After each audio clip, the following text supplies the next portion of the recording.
हर एक शनिवार को यहाँ पे उपस्थित हो सके, ठीक है। ताकि अगर आप सप्ताह में एक दिन अपने बच्चों के लिए यहाँ पे समय देते हैं तो आपकी भलाई की बात, आपके बच्चों की भलाई की बात की जाएगी। मैं ये कह रहा था कि ड्रेस बच्चों के लिए जरूरी है। जरूरी इसलिए है क्योंकि बच्चे जो हैं कई परिवार से हमारे यहाँ उपस्थित होते हैं। अमीर गरीब और कई तबके के बच्चे हमारे स्कूल में आते हैं। तो ऐसी स्थिति में क्या होता है कि अच्छे परिवार के बच्चे लोग अमीर घरों से ताल्लुकात रखते हैं, वो अच्छे अच्छे कपड़ों में आ जाते हैं और जिनकी आर्थिक स्थिति अच्छी नहीं होती है उनका कपड़ा पहनावा पोशाक जो होता है वो उच्च दर्जे का नहीं हो पाता है।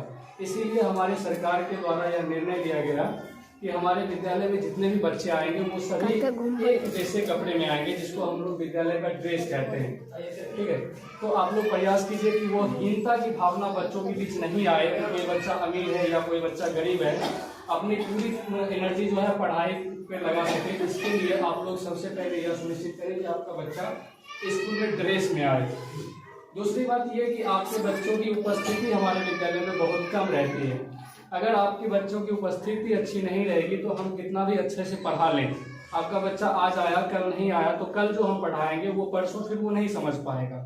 अगर क्लास कंटिन्यूसली चलती है रेगुलरिटी के अनुसार, अगर हमने आज कुछ बताया फिर कल कुछ बताएंगे तो वो उससे जुड़ा हुआ होता है। उसके बाद उसके अगले दिन अगर हम कुछ बताएंगे तो पिछले दिनों की दोनों दिनों की पढ़ाई से जुड़ी हुई होगी। तो आपका बच्चा इस बीच में अगर एक दिन भी गैप करता है तो पूरे पढ़ाई को अच्छे से नहीं समझ पाएगा। यही वजह होता है कि आपका बच्चा कहीं ना कहीं पिछड़ता है। और जब अभी जो है हम लोग प्राइमरी स्कूल में, तो प्राइमरी स्टेज में जो बच्चे होते हैं यहाँ पे जिन बच्चों का बेस अच्छा हो जाता है वही बच्चे आगे चल के अच्छा परफॉर्म कर पाते हैं। अगर आपके बच्चों की स्थिति इस विद्यालय में नहीं सुधरेगी तो वही बच्चे आगे चल करके उनकी पढ़ाई की स्थिति ऐसी खराब हो जाती है कि वो आगे चल के पढ़ना ही नहीं चाहते हैं। मान लीजिए कोई दूसरा तीसरा या पांचवा तक में पढ़ना नहीं सीखा, किताब पढ़ना नहीं सीखा, तो वो बच्चा निश्चित है कि आगे चल के वो अपनी पढ़ाई जारी नहीं रख पाएगा। वो 10वीं तक जाते जाते फिर वो पढ़ने लायक ही नहीं रख पाएगा। फिर आपकी भी मजबूरी हो जाएगी उस बच्चे को पढ़ाई छुड़वा करके आप प्रदेश भेजिएगा कमाने के लिए, क्योंकि अपने राज्य में उतना इंफ्रास्ट्रक्चर नहीं है, फैक्ट्री नहीं है जो आप कहीं प्राइवेट नौकरी लगवाइएगा। प्राइवेट नौकरी करवानी है तो बच्चों को अपने राज्य से बाहर भेजिएगा। फिर वही बच्चा जो है जिस उम्र में उसको खेलना कूदना पढ़ना लिखना चाहिए उस उम्र में आपका बच्चा बाहर तक मजदूरी करेगा, घर आने के लिए भी तरसेगा, आप भी उससे मिलने को तरसेगा। तो आपका सबसे ज्यादा प्रायोरिटी बनना चाहिए कि आपका बच्चा प्राइमरी स्टेज पे यानी जिस विद्यालय में अभी पढ़ रहे हैं उस समय आपके बच्चों की स्थिति अच्छी से अच्छी हो जाए। इसलिए हमारे सरकार के द्वारा, हमारे शिक्षा विभाग के द्वारा हम लोगों को यह आदेश दिया गया है कि जो तीसरे से लेकर 8वीं तक के बच्चे हैं उनमें से वैसे बच्चे जो एकदम से कमजोर हैं, जिनको हिंदी का किताब पढ़ना नहीं आता, जिनको गणित का पहाड़ा नहीं आता, गिनती नहीं आती है या फिर इंग्लिश का अल्फाबेट समझ में नहीं आता, ऐसे बच्चों के लिए हम लोगों को आदेश दिया गया है कि स्कूल में 3:30 बजे नॉर्मली बच्चों को छुट्टी देने के बाद 3:30 से लेकर के 4:15 तक वैसे बच्चों को रोक करके स्पेशली ट्यूशन देना है, जिसमें से आपके कुछ बच्चों का चयन किया गया होगा। उस बच्चों को पता होगा, आपके बच्चे आपको बता देंगे कि किन किन बच्चों का नामांकन उसमें किया गया है। प्रत्येक टीचर को आदेश मिला है कि एक टीचर 5 बच्चों को पढ़ाएंगे। तो हमारी जिम्मेदारी होगी कि उन 5 बच्चों को एक्स्ट्रा ट्यूशन दे करके, जैसे आप फीस देकर के एक्स्ट्रा ट्यूशन लगवाते हैं तो वो अब लगवाने की आवश्यकता आपकी नहीं है। उसके लिए भी सरकार हमें आदेश दिया है कि आप जो है, पहले हम लोगों को छुट्टी जो है 4 बजे मिल जाती थी, हम लोगों को बच्चों का जो छुट्टी है वो 3:30 बजे तक कर देना होता था।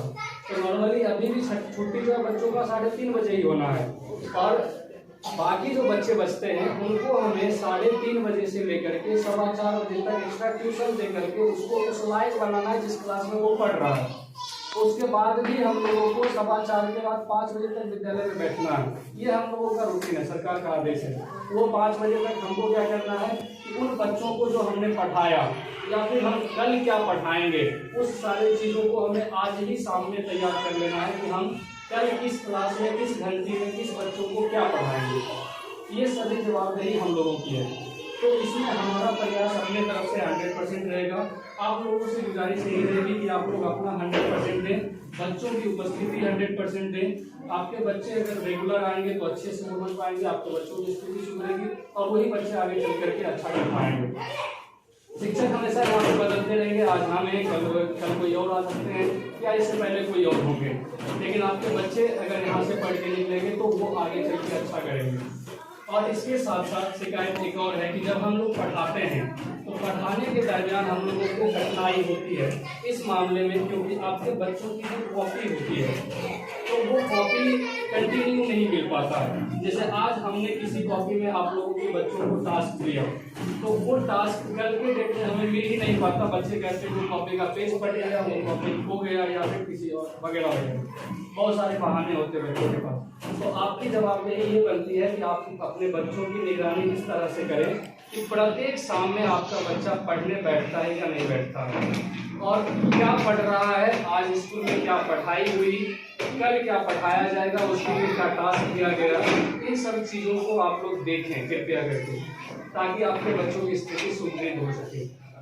और उपस्थिति को लेकर के जो समस्या है जिसमें अभी मैम भी बात करेंगे, ये आपके लाभ और नुकसान से भी जुड़ा हुआ है, पढ़ाई के साथ साथ आर्थिक नुकसान से भी जुड़ा हुआ है। जैसा कि मेरे पास एक आंकड़ा है, मैं आपको दिखाना चाहूँगा। पहली कक्षा में हमारे विद्यालय में 19 बच्चों का नामांकन है और 19 बच्चों में जो है हमें रिपोर्ट तैयार करना था कि वैसे बच्चे जो 75% विद्यालय आते हैं। 75% कहने का मतलब क्या कि जब से आपका बच्चा पहले कक्षा में गया होगा, यानी हम लोग जोड़ते हैं अप्रैल से, क्योंकि हमारे विद्यालय का सेशन चलता है अप्रैल टू मार्च, आप लोग जानते होंगे। 1 अप्रैल से लेकर के 31 मार्च तक का विद्यालय का सेशन जोड़ा जाता है 1 साल का। तो अप्रैल से जब हमने जोड़ा तो अप्रैल से लेकर के 30 सितंबर तक में, क्योंकि सरकार के द्वारा जो डाटा मांगा गया जिसके माध्यम से आप लोगों के बच्चों को ड्रेस या छात्रवृत्ति की रुपये दी जाएंगी, तो इसलिए हम लोगों को बोला गया कि आप एक ऐसा रिपोर्ट तैयार करें कि अप्रैल से लेकर के 30 सितंबर तक में कितने दिन विद्यालय खुले और कौन कौन से बच्चे कितने दिन विद्यालय में उपस्थित हुए। जिनका 75% प्रेजेंटेशन पूरता है, अटेंडेंस पूरता है, वैसे ही बच्चों की सूची बना करके हम लोग भेज पाएंगे। उसके बाद हम लोगों के हाथ में या प्रधानाध्यापिका के हाथ में कुछ भी नहीं है कि अगर आप रिक्वेस्ट भी करेंगे या फिर हमारे ऊपर या किसी के ऊपर दबाव भी बनाएंगे तो हमारे लोगों के हाथ में ऐसा कुछ भी नहीं है कि आप लोगों का रिपोर्ट एक्स्ट्रा बन सके। तो हमने पाया कि 19 बच्चे हमारे पहले कक्षा में हैं, जिनमें से हम लोग जब लिस्ट बनाए तो केवल 6 बच्चे ऐसे हैं जिनका जो है सूची में नाम आ रहा है। बाकी जो बच्चे 13 बच्चे आपके कट रहे हैं। जाहिर है कि जब इन 6 बच्चों को पोशाक की राशि मिलेगी या फिर इन बच्चों को छात्रवृत्ति की राशि मिलेगी तो आप 13 गार्जियन जो बचते हैं वो जाहिर है कि विद्यालय पे हंगामा करने आइएगा। हमने देखा है ये चीज अपने गाँव में या फिर अन्य विद्यालयों में कि 19 बच्चों में जब 6 बच्चों को ड्रेस का रुपया मिलेगा तो 13 गार्जियन यहाँ पे हल्ला करने आएंगे कि मेरे बच्चों को क्यों नहीं मिला। उसका जवाब मैं अभी दे देता हूँ कि आपके विद्यालय में अप्रैल से लेकर के अभी जो है 30 सितंबर तक में कुल 122 दिन विद्यालय खुलते हैं, जिसमें से मैं आंकड़ा देता हूँ। अगर इनमें से किसी के गार्जियन यहाँ उपस्थित होंगे तो अपने बच्चों का ध्यान देंगे। जिसमें से आपके बच्चे हैं सुनीति कुमारी। अभी मैं नया हूँ तो अधिकतर बच्चों को पहचान भी नहीं रहा, तो आप हमसे उम्मीद ना करें कि हम किसी का मुंह देख के ऐसा किए होंगे। जी, हम डाटा देख के करते हैं। तो आपकी बच्ची है एक सुनीति कुमारी जिसने 122 दिन में 105 दिन विद्यालय आया, तो जाहिर सी बात है इसे ड्रेस का रुपया मिलेगा। दूसरा है आयत परवीन जो कि 100 दिन विद्यालय आई, इसको भी मिलेगा। एक तीसरा है आयत, एक और नाम की लड़की है आयत परवीन जिसका जो प्रेजेंटेशन है मात्र 58 दिन है। शायद इसका एडमिशन नया है इसलिए इसका 58 दिन पूरा है। और जाहिर सी बात है इस बच्चे को ड्रेस का या छात्रवृत्ति का रुपया नहीं मिलेगा। तो मैं अभी ही आगाह कर देता हूं कि आप उस समय हंगामा करने नहीं आएंगे, ताकि हमारे ऊपर या हम ना हो तो आप अन्य शिक्षकों के ऊपर, प्रधान के ऊपर दबाव ना हो। तो यह था कि आपके बच्चे अगर विद्यालय में उपस्थित नहीं होते हैं या कम उपस्थित होते हैं, गायब रह करके अनुपस्थिति के साथ उपस्थित होते हैं, तो ऐसी स्थिति में आप लोगों को आर्थिक नुकसान भी है और पढ़ाई का जो लॉस है वो तो भगवान भी भरपाई नहीं कर सकते। आर्थिक नुकसान को आप लोग कमा करके पूरा कर सकते हैं, लेकिन जब आपके बच्चों की पढ़ाई बाधित होगी तो आप लोग चाह कर के भी जो अभी का जो समय जा रहा है आपके बच्चों का, बाद में आप कितना भी चाहे वो बच्चा उसको भरपाई नहीं कर सकता। तो हम अंत में आप लोगों से फिर यही गुजारिश करेंगे कि आप लोग प्रयास करें कि आपका बच्चा पोशाक में उपस्थित हो, साफ सफाई का ख्याल रखें। हम जब पहला दिन इस विद्यालय में आए थे मुझे बहुत आहत हुआ था कि 3-4 बच्चियां ऐसी थी जिनको मतलब आप जो वो कहते हैं ना कि पुराने जमाने में छुआछूत की भावना होती थी, तो जाहिर है कि ऐसी स्थिति में अगर बच्चे आएंगे तो एक दूसरे से छुआछूत की भावना फिर पड़ेगी।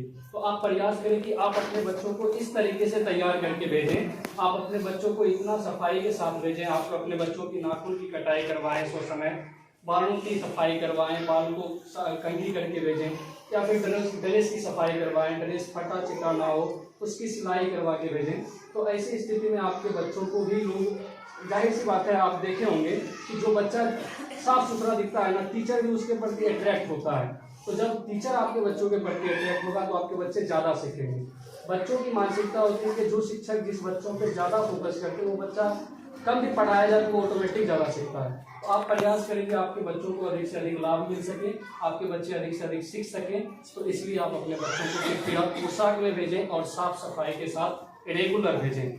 मेरा यही कहना था, बाकी आप हमारे मैम बोलेंगी, आप जो कहना होगा, या फिर अंत में जो है आप लोग अपनी अपनी शिकायतें भी रखेंगी ताकि हम लोग अपने तरफ से उसकी भरपाई करने का प्रयास करेंगे।